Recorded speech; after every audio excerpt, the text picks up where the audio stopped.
Hey guys, welcome to today's battle report, which is a 4,500 point game against Mike. Very similar to our last game, actually, this one. It's a Dwarven Holds against Saurian Ancients. We're on that diagonal deployment again, and we've got the secondary objective the same as well as our last game, which is breakthrough, get scoring units into your opponent's deployment zone. Only difference is that Mike's got a slightly different army list. He's trying out some Deep Watch with characters instead of his Hold Guardians, and I think he's dropped Engineers and maybe one unit of Miners. You can see the Miners just up here off the board. The other difference was that I won the role for deployment, and I deployed my whole army because I didn't want Mike going first, because that was horrible last time. So I got to go first this time. So let's just have a quick look at what we've got. So Mike's got a unit of warriors here. He's got Deep Watch with a King and a Thane. We've got these 5 units here. This one in the middle is Greybeards. The rest are all warriors. We've got a pair of cannons here. Another unit of Deep Watch there with a Runic Smith and a King. And then 2 units of miners. Not yet deployed. On my side, I'll go left to right. I've got Stygiosaur, 5 Caimans, 15 Skinks, 30 Skinks with a Caiman, Veteran, Tarasaur BSB, another 5 Caimans, another Veteran, this one's my General, another 15 Skinks, another Veteran, Stygiosaur, and then just on the other side, the Stygiosaur that you can't see there is another unit, 15 Skinks. Terrain-wise, we've got a field here, a hill over here, ruin there, forest here. So that's deployment and the army lists. I would get to have turn 1. There are no vanguards in either army, so let's get into turn 1. Okay, so this is the photograph from the end of my movement, and you can see over here on the centre and the right side, I'm moving everything up as fast as I can. Just on this side here, I am a little bit more cautious. Got this big unit of Deep Watch here. Because I deployed first, I kind of feel like I'm thinking about engaging this unit with my Caimans. I want to see what they can do against it. So my Skinks and my Caimans are kind of the wrong way around. So I've moved up the Skinks a little bit, and what I'm hoping to do is move them further forwards, get in the way of this unit so my Caimans can go in there. We'll see whether or not that's a good idea later on. But yeah, basically getting forwards as fast as I can, closing down this gap.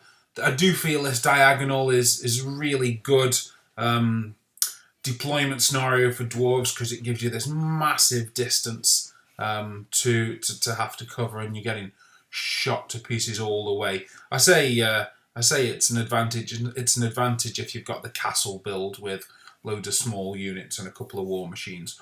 Otherwise, not. Right, so that is the end of my movement turn 1 anyway. Okay, so end of my turn 1 then here, really briefly. All my shooting's out of range, of course, and we've got nothing in combat, so it was just the magic phase. Mike managed to dispel one of my swarms of insects. The other one hit a cannon, but sadly, 5d6 hits. It only gave me 12, which was disappointing, and no 6s. So no wounds and no damage and no effect from the swarm of insects. So that's the end of my turn 1. Okay, so I've gone to the end of Mike's turn 1 here, because he didn't actually move anything in turn 1. So no movement photo for that reason. In his magic phase, he managed to get -1 to hit on this unit, which I didn't really care about. And that was it in the magic phase.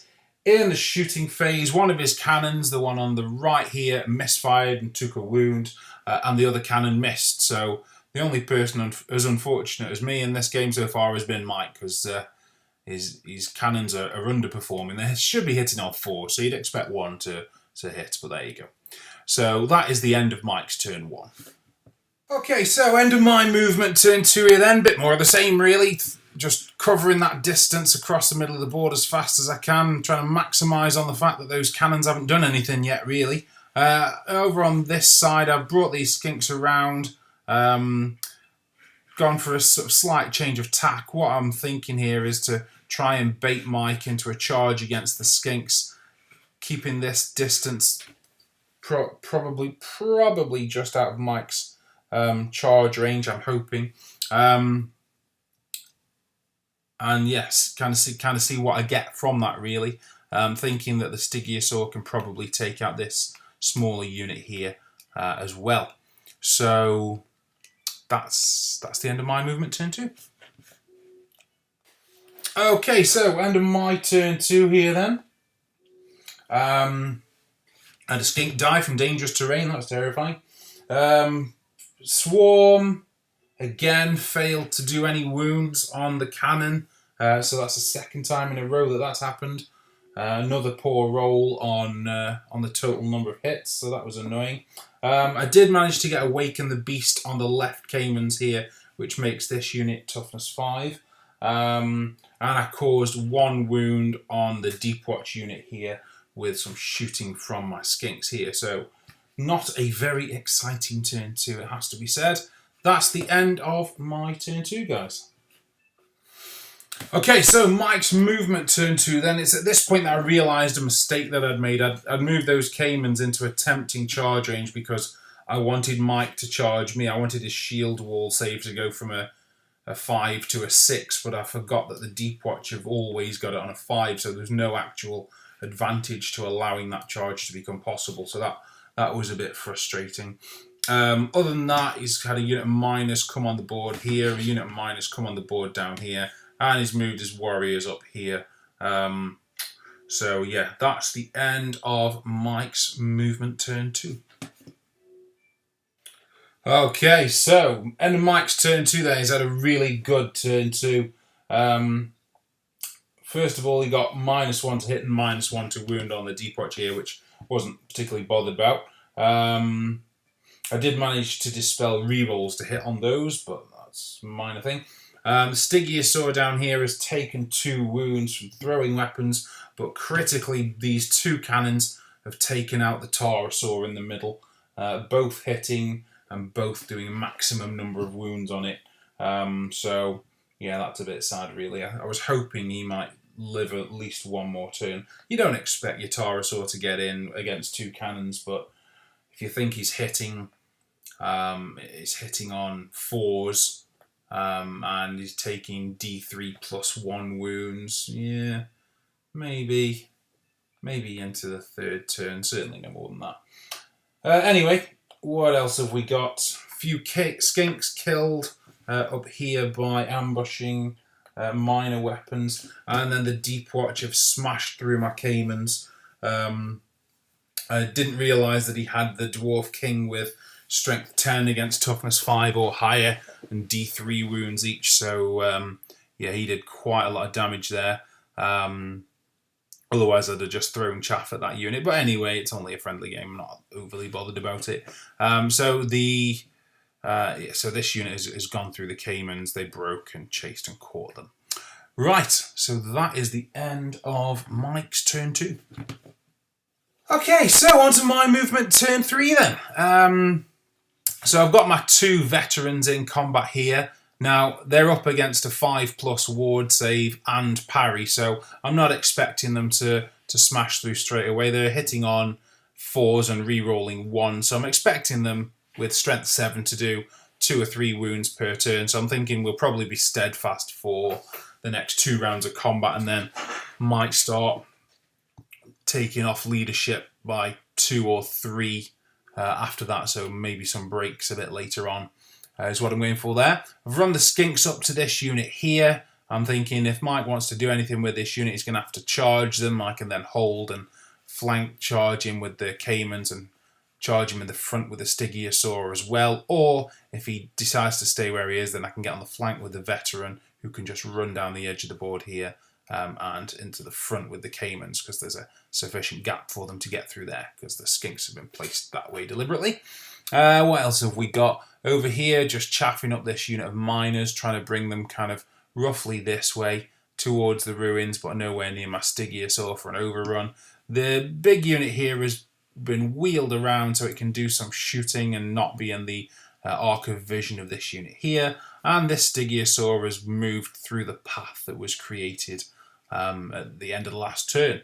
So that's the end of my movement turn. What are we on? Turn 3. Okay, so end of my turn 3 here then. In the magic phase, I did a couple of wounds on this cannon here, so it's down to 2 now. With Swarm of Insects, so I'm glad to have gotten one of those through. Did a tiny bit of damage, 1 wound on this warrior unit. That's exciting, isn't it? 1 wound. Shooting on from the Skinks here. And both veterans won combat, but both units were steadfast, which was predicted. So those combats there continue. That's the end of my turn 3. Okay, so into Mike's movement turn 3 then. And he's charged the Skinks, which I thought he would do, but he's also done something really clever in bringing this unit of warriors up here to provide a flank threat if the Caimans decide to go after the warriors later on. So that's, I think, really clever. Another charge here as well with the miners going into the Skinks, which was expected. The Deep Watcher heading off into my scoring zone for the secondary objective, which is perhaps a little bit early, but there's not a lot left for them to go for over here. And these units are sort of manoeuvring into position. So this unit, I expect, would be able to take out either of these two. Probably not this with the characters in it, but these two should be fine. And Mike can't actually clear this distance, can't get out of my charge arc, so he's sort of a bit hesitant there, which is why they're like that. That is it for Mike's movements. Turn 3. Okay, so end of Mike's turn 3 here then. And he's got -1 to hit on these warriors over here in the magic phase. But you can see at the end of the turn he would smash through the Skink, so I wasn't really bothered about that. I'll let that go through. He also got reroll to hit. Again, I expected him to kill the Skink, so I didn't bother about that. 4 Braves here were taken off by shooting from these 2 units combined. And there was a wound on one of the Caiman units from shooting here as well. What else have we got? This cannon here took out... no, the 2 cannons between them took out the Stygiosaur that was here. So the 2 cannons have scored... 600, 1,000, 1,100 points plus the BSB, so 1,300 points. Cannons are just horrible against Monster Mash armies. What else have we got? The Skinks over here got smashed by the miners, which is why the miners are now as they are. And the Skinks here actually broke. You can't see it because of the photograph, but they broke, but were not caught by this unit, so they're just actually, those Skinks are just behind the Stygiosaur there. The veteran here won combat, but this unit held it steadfast, and over here we had a real mare, and nobody did anything to anybody, and the combat was a draw and nobody ran away. So that was the end of Mike's turn 3. Okay, so my movement turn 4 then. Just had the 1 charge. I've decided to take the Caimans into this smaller unit. Not overly bothered about taking out this Deep Watch unit at the moment. I think there are points elsewhere. I don't think the Caimans, retrospectively, after the damage that was done by this unit, can necessarily take them out. There's a hold stone in this unit as well, so they've got supporting attacks in all directions. There's also a king who's hitting me on 2s, wounding me on 2s or 3s, depending on whether I get my spell. So I'm not particularly keen to engage this unit. So I've gone after the smaller, easier unit instead, score some points. That was the only charge. Did manage to rally these Skinks. That was good because they were just within 12 inches of my general's leadership there. So that was good.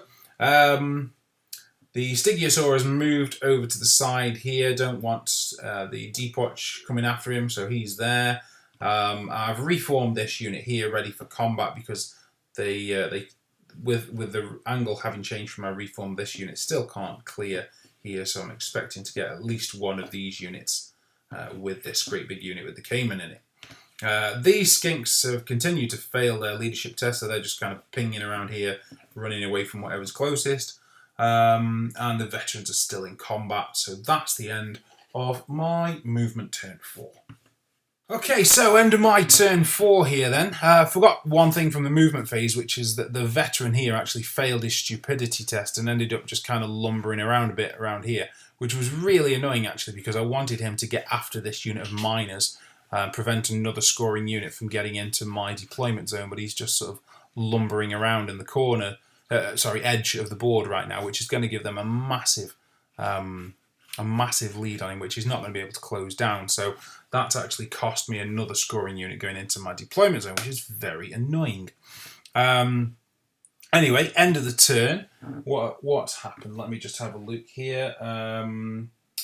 So I've got +1 toughness on my Caimans here in the magic phase, and then they've gone into combat and they've taken out 5 of these warriors who've broken. And I'd positioned them so that they could overrun, and then this came and could support the veteran, but they only overran 4 inches, so they weren't able to join that combat or catch the dwarves who fled 6 inches. Bonus point for my Stygiosaur here: javelin shot on the cannon, poison, hit, wound. Happy days. Both of the veterans won combat, but both units held. This one, he basically did rubbish last time, so he's got to catch up, so they're still steadfast here. This one passed a leadership test on a 3, so that was really annoying. That's the end of my turn 4. Okay, so on to Mike's turn 4 then. So in his movement phase, he has basically given up on this unit. He's put them in harm's way so that these miners can get past here and not kind of have to worry about these skinks. So chaffing up there and through into the deployment zone here. Now this is a real problem for me because I've got 3 scoring enemy units. Mike's army's got like 9 scoring units in it or something like that. 3 enemy scoring units heading into my deployment zone, and there's not a lot I can do about it because he can't catch them. So I was thinking earlier on I'd have 1 with this unit going in, and I was hoping to rally this unit using my general's leadership before. So I was hoping I'd be sort of 3 for 3, 1, 2, 3 for 1, 2, 3, but now it's going to be 4 for 3, which I can't quite address. So that's upsetting. What else has happened in the movement phase? Not a lot really. This unit here charged at my skinks. The skinks fled a whopping 10 inches, causing the Deep Watch to fail their charge. So that was something. So that's the end of Mike's movement 4. Okay, so end of Mike's turn 4 here then, and he got what did he get here? -1 to hit on these Deep Watch. Don't care. Right cannon here missed its target. It's going after the Stygiosaur, which it's hitting on a 3, but unfortunately rolled a 2. And then the left cannon misfired and took a wound. So Stygiosaur breathes a sigh of relief. Both of my veterans won combat. Both of those units broke, and both were caught, and both veterans overran into their units behind them. So a little bit late, well, about a turn late, but no, half a turn late in both cases, but you know, we're getting there. So that is the end of Mike's turn 4. Okay, so into my movement turn 5 then, and immediately I've noticed we've made a mistake because these skinks should be in the ruins, so I can only assume that I rallied them at the start and then accidentally moved them later, so sorry about that. Anyway, elsewhere we've had a charge here into the warriors. We've had charges here into the dwarves who had rallied in Mike's turn. And then we'd overran into both of the units behind there, so that the Stygiosaur has joined this veteran here. So the order of combat is going to really matter here because this central unit's just got a veteran in combat with it at the start. But what's actually I'm hoping going to happen is that the Caimans will have their combat first, smash through the 5 dwarves, an overrun to join this veteran's combat.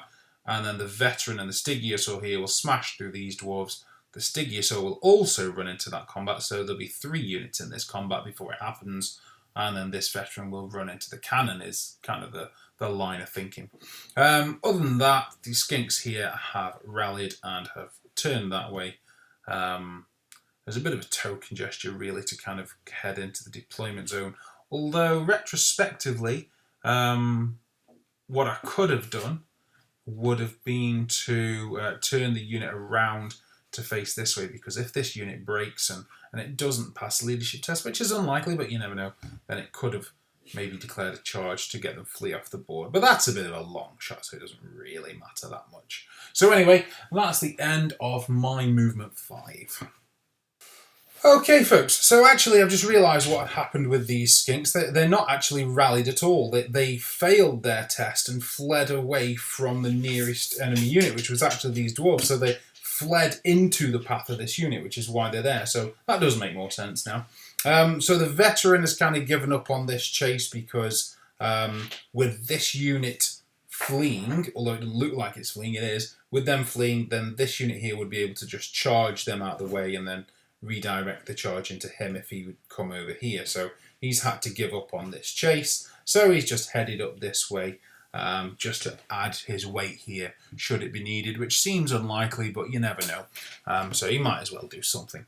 So that was the end of my movement before, and then this is the end of the turn. You can see that I've smashed through all those units of dwarves. The Caimans have overrun into one cannon. The veterans overrun into another.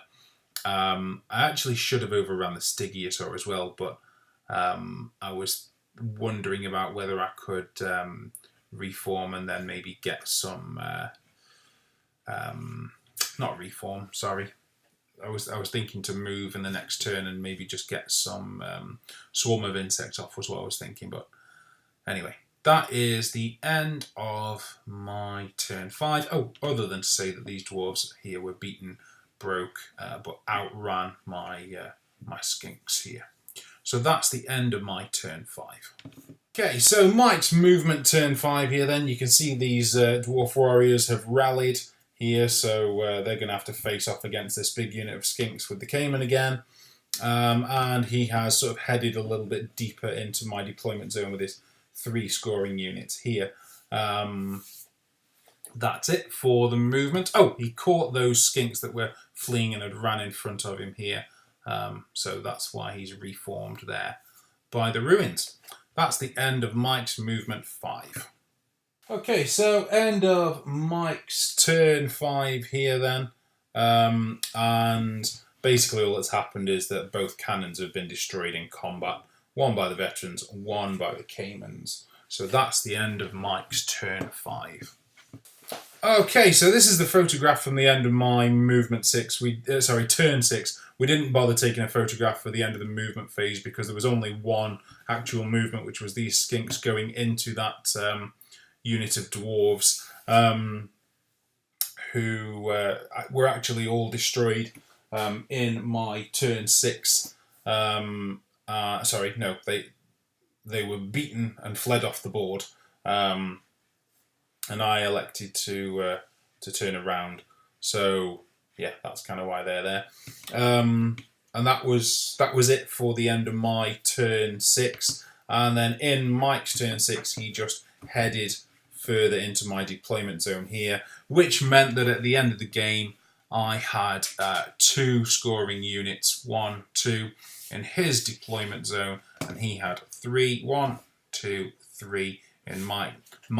So it was a 10-10 in terms of points scored, but then critically the secondary objective was the defining factor, which I have to admit frustrated me a bit because this veteran, all he needed to do was pass his leadership test and he could have chased down this unit, which would have meant it had been a 10-10 draw, which I think would have kind of fairly reflected the overall outcomes of the game. The dwarves did really well. with how long those warriors held. They really overperformed, holding up those veterans for a couple more turns. So that was quite kind of extraordinary, really. But this was always going to be a tough game. You know, I've got like 6 decent targets for cannons in this army, and I only took 1,800 points worth of damage, and 1,300 of those were from the cannons. So that was, you know, it was always going to be tough, especially with that great big long diagonal. It's such a massive distance to cover. You've got to get through at least 2 turns of nothing but being shot at before you can actually even start to think about combat. And it's going to be, you know, probably 2 turns before you can actually reach the cannons. So it's a tough matchup on that diagonal. Obviously, you've got the miners coming in who could, if they wanted to, even just come in on my far corner and just get the secondary objective that way. So it was always going to be a tough matchup, but yeah, Mike played well in this game. He didn't really make any mistakes. I made one significant mistake, which was to go into that deep watch unit with the Caymans. But other than that, there were no real mistakes in the game, and it was a good game overall. So yeah, there you go, guys. That's the end of the game. Finished 13-7 to Mike. That's it, I suppose. Thanks for watching. Hope you've enjoyed it, and more same time next week, let's hope. Bye-bye.